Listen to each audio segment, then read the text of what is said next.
सुबह के 7 बज रहे हैं और उठ तो गए हैं, फ्रेशर्स हो गए हैं। अभी हेमकुंड साहिब के लिए निकलना है। आपको लग रहा होगा कि ये वीडियो तो वैली ऑफ फ्लावर्स की है, फिर हेमकुंड साहिब। देखते रहिए, सब समझ आ जाएगा। ठंड है, मतलब जैकेट पहन रखी है तो इससे पता चल ही गया होगा। 7 डिग्री के आसपास टेम्परेचर था कल रात को। अभी आज मैं क्या करूँगा कि अपना जो बड़ा वाला बैग है उसको यहीं रख दूँगा गुरुद्वारे में, और जो छोटा बैग है उसको लेके चलूँगा हेमकुंड साहिब की तरफ। मेरे जो बाकी के कुछ दोस्त बने थे वो लोग तो सुबह 4-5 बजे निकल गए। सबसे पहले तो यहाँ से निकलते हैं, क्योंकि तभी तो किससे कहानियाँ बनेंगी ना। अपना मैंने छोटा बैग तो ले लिया था, लेकिन जो बड़ा वाला बैग है वो मैं यहीं बैठ के नीचे छोड़ के जा रहा था। तब यहाँ पे क्लॉक रूम देखा और बाबा जी ने बोला कि बैग सबमिट करा दो, तो बैग जमा करा देता हूँ।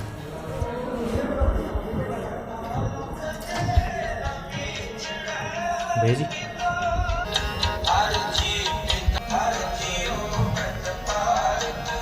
गुरसेवक भाई ने मेरी हेल्प कर दी है बैग वैग रखने में। आप सीधा हेमकुंड साहिब के लिए निकलते हैं। धन्यवाद भैया। ओके। ओए हीरो,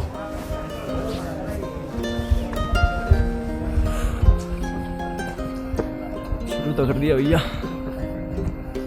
देखते हैं कैसी चढ़ाई रहती है। जन्नत का रास्ता थोड़ा मुश्किल होता है, यही सोच के थोड़ा मुश्किल रास्ते पे निकल गए हैं। पीछे भी उस जन्नत से कम नहीं है।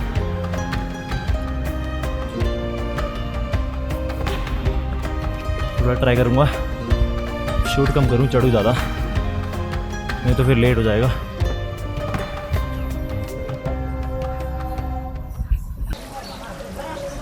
आगे ट्रैक शुरू कर तो दिया था, पर मौसम काफ़ी खुला लग रहा है। और अगर मौसम खुला लग रहा है तो इसका मतलब वैली ऑफ फ्लावर्स आना सही बनता है as compare to Hemkund Sahib. Hemkund Sahib कल भी चले जाऊँगा, लेकिन कल पता नहीं मौसम खुला रहे या ना रहे। तो अभी थोड़ा ऊपर चले गया था, वापस नीचे आया हूँ। कुछ अंकल जी ने बोला कि वैली ऑफ फ्लावर्स जाते हुए, क्योंकि वो नेशनल पार्क है एक तरीके से, तो वहाँ पर कुछ भी खाने का मतलब ऐसा वहाँ जाके खाने वाने की दुकानें नहीं है। तो वापस नीचे आया हूँ और अभी यहाँ पे ढाबे से 2-3 परांठे पैक करवा लेता हूँ और कुछ एक खाने की चीज़ ले लेता हूँ, और फिर आगे वैली ऑफ फ्लावर्स की तरफ निकलते हैं। मौसम काफ़ी अच्छा हो रखा है, तो लेट्स सी वैली में कैसा सीन मिलता है। अभी वाले परांठे बनवा लेते हैं। आपका नाम क्या है अंकल? नरेंद्र सिंह चौहान। नरेंद्र सिंह चौहान। नरेंद्र अंकल अपने लिए परांठे बना रहे हैं, परांठे लेंगे, फिर वैली ऑफ फ्लावर्स जाएंगे। ठीक है अंकल जी, धन्यवाद, मिलता हूँ। ठीक है, धन्यवाद। तो इस तरीके से जो अपना प्लान हेमकुंड साहिब का होना था वो बन जाता है वैली ऑफ फ्लावर्स ट्रैक का। अगर इस वैली की डिस्कवरी के बारे में बात करें तो उसकी भी अपनी एक अलग और इंटरेस्टिंग कहानी है, जिसके बारे में आपको इस वीडियो के थ्रू पता चलेगा। सी लेवल से 3600 मीटर्स ऊंची इस जगह को 5 सितंबर 1982 में valley of flowers national park का नाम दे दिया गया। इससे पहले ये सारा इलाका भ्यूंडार वैली के अंदर ही आता था। अभी सिर्फ शुरू किया है वैली ऑफ फ्लावर्स का ट्रैक, 4 किलोमीटर बस और है, ज़्यादा नहीं है। लेकिन अभी से आप बैकग्राउंड में व्यू देख लो, आगे का तो नेक्स्ट लेवल गेम्स होंगे। आगे चल के 2005 में इस जगह को यूनेस्को वर्ल्ड हेरिटेज साइट का दर्जा मिला।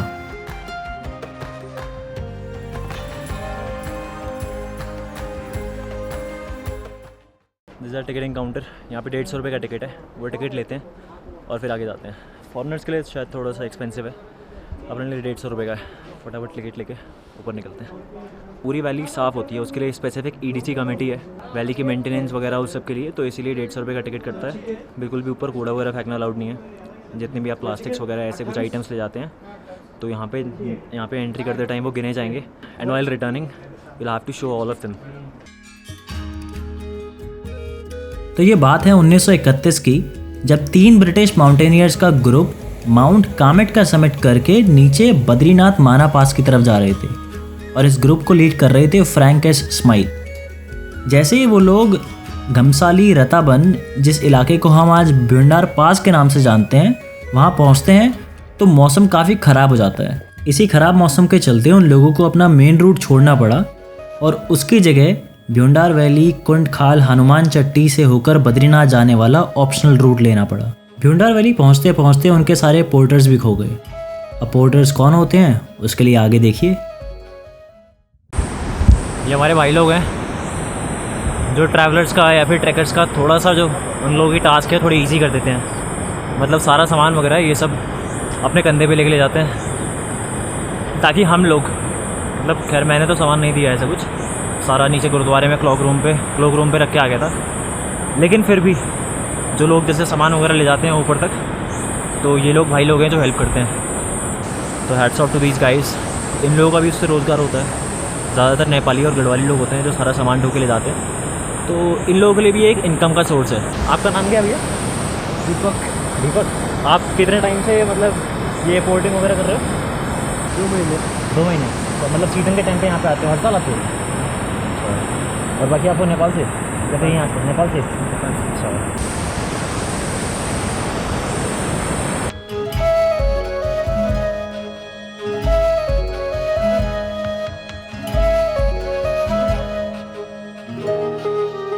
वैली के शुरुआती रास्ते में ही आपको देखने को मिलेगी पुष्पावती रिवर, जो इप्रा ग्लेशियर से बहते हुए वैली ऑफ फ्लावर्स आती है और वैली ऑफ फ्लावर्स से होते हुए नीचे घांगरिया में लक्ष्मण गंगा से मिल जाती है और लक्ष्मण गंगा आगे जाके अलकनंदा से मिल जाती है। ये कहना काफ़ी हद तक सही होगा कि वैली ऑफ फ्लावर्स की जो ग्रीनरी है उसमें Pushpawati river plays a very important role.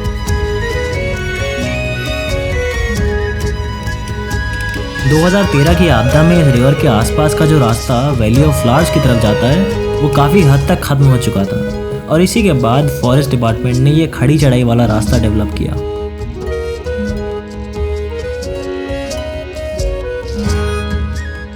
ये पूरी फैमिली मिली थी मुझे, और यूजुअल फैमिली होती तो वो लोग क्या करते हैं, पोर्टर ले लेते या फिर खच्चर वगैरह उसके ऊपर बैठ के आए थे, लेकिन ये छोटी बच्ची है, इसने खुद ही ट्रैक किया है। तो आप लोगों का एक्सपीरियंस कैसा रहा पूरा ट्रैक के लिए? Experience was amazing, rather I should say life time opportunity है, बार बार आना नहीं हो पाता और बच्चों को थोड़ा रफ एंड टफ बनाना चाहिए तो that they should also know, they should enjoy it. और वैसे ही हम अपनी आजकल की इस सिटी लाइफ इतना बिजी हो गया कि क्लोज टू नेचर आना बहुत कम हो पाता है, so we enjoyed it a lot. थोड़ा टफ भी था but yes with a company we enjoyed, मज़ा आया and now we are going back. तो अगर आप कोई यहाँ पे आना चाहेगा तो आप रिकमेंड करोगे? Definitely everybody should come irrespective of the age. यहाँ पे आके खुद को जोश आ जाता है वहाँ तक पहुँचने का and you will definitely enjoy it और ये लाइफ का मेमोरेबल ट्रिप होगा आपका। बिल्कुल।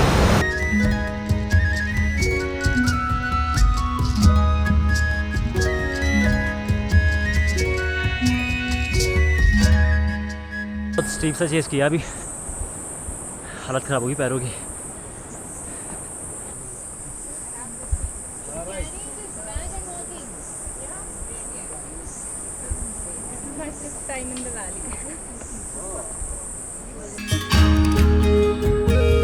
इस खड़ी चढ़ाई के बाद के रास्ते में आपको अपने आसपास भोजपत्र और रागा के पेड़ दिखाई देंगे।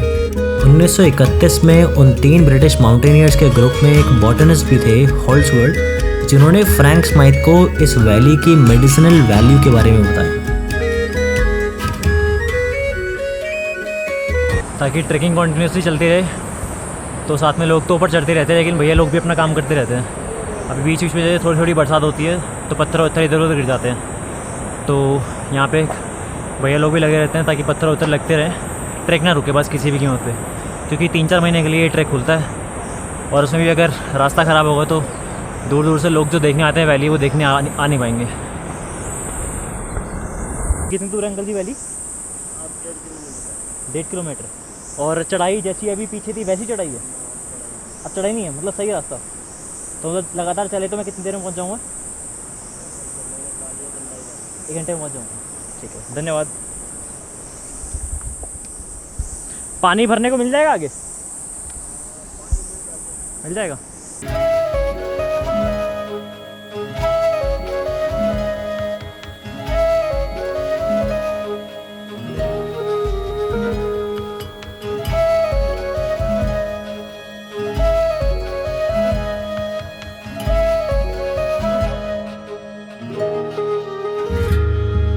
मैं जो दिल्ली शहर से दूर पहाड़ों में ट्रैकिंग करने के मौके ढूंढते रहता हूँ, उसकी सारी वजहों में से एक बड़ी वजह है पहाड़ों की ताज़ी हवा। और जब आप यहाँ वैली आएंगे आप उस चीज़ के एक्सट्रीम को महसूस कर सकते हैं। लोग कभी ट्रैक पे जाते हैं तो कोई ना कोई एक छोटा सा स्पॉट होता है जहाँ पे सारे लोग फ़ोटोज़ क्लिक करने के लिए रुक जाते हैं। जहाँ भी मैं खड़ा हूँ वो कुछ वैसा सा ही स्पॉट है। पीछे एक ट्रैकिंग ग्रुप है, वो अपनी फ़ोटोज़ वगैरह क्लिक कर रहे हैं। जो ये पूरी ग्रीनरी आप देख रहे हैं पीछे की तरफ, इसको गढ़वाली में बुग्याल कहते हैं, इंग्लिश में मेडोज़, और अपनी लैंग्वेज में विंडोज़ का जो एक्सपी का वॉलपेपर होता है वो कह सकते हो।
वैसे मन तो कर रहा है कि इस जगह से ना जाए, लेकिन ये है कि ये सोच के कि थोड़ी देर में इस जगह से जाना पड़ेगा, इसके लिए हेयर एंड नाव ख़राब नहीं करते हैं।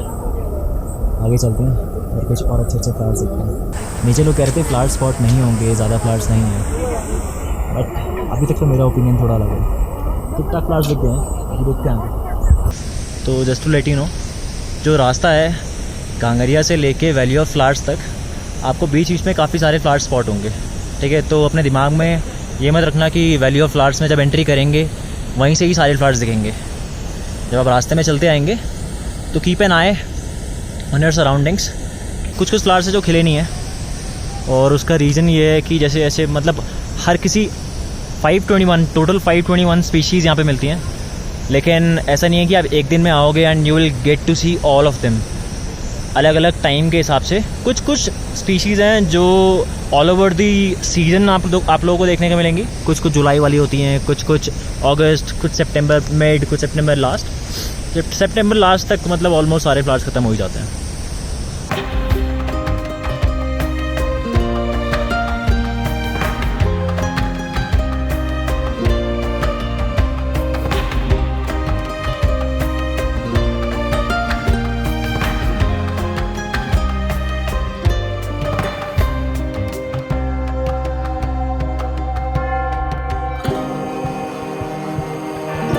वैली में पहुंचने के कुछ देर बाद ही ऊपर बादल छा गए और फिर बारिश हो गई।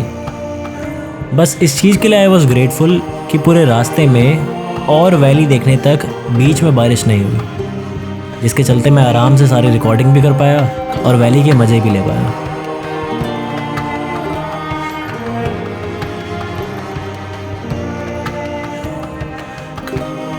मेरे लिए यहाँ फूलों की घाटी तक आना कोई नॉर्मल एज यूजुअल ट्रैक नहीं था। 3 साल का सपना था जो आज जाकर पूरा हुआ है। और अभी ये तो शुरुआत है, आगे चल के पूरा उत्तराखंड नापना है। कैसे होगा ये तो नहीं पता, लेकिन होगा ज़रूर ये पता है।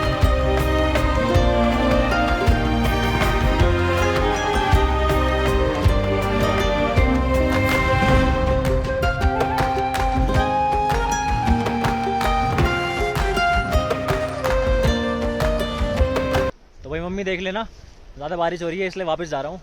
आगे भी जाने को जा सकता था लेकिन नहीं जा रहा हूँ। तो भैया आज की कहानी और आज के नज़ारे बस यही थे। बाकी हर बार की एंडिंग की तरह अगली बार मिलूंगा नेक्स्ट वीडियो में हेमकुंड साहिब की कहानी के साथ। तब तक के लिए धन्यवाद।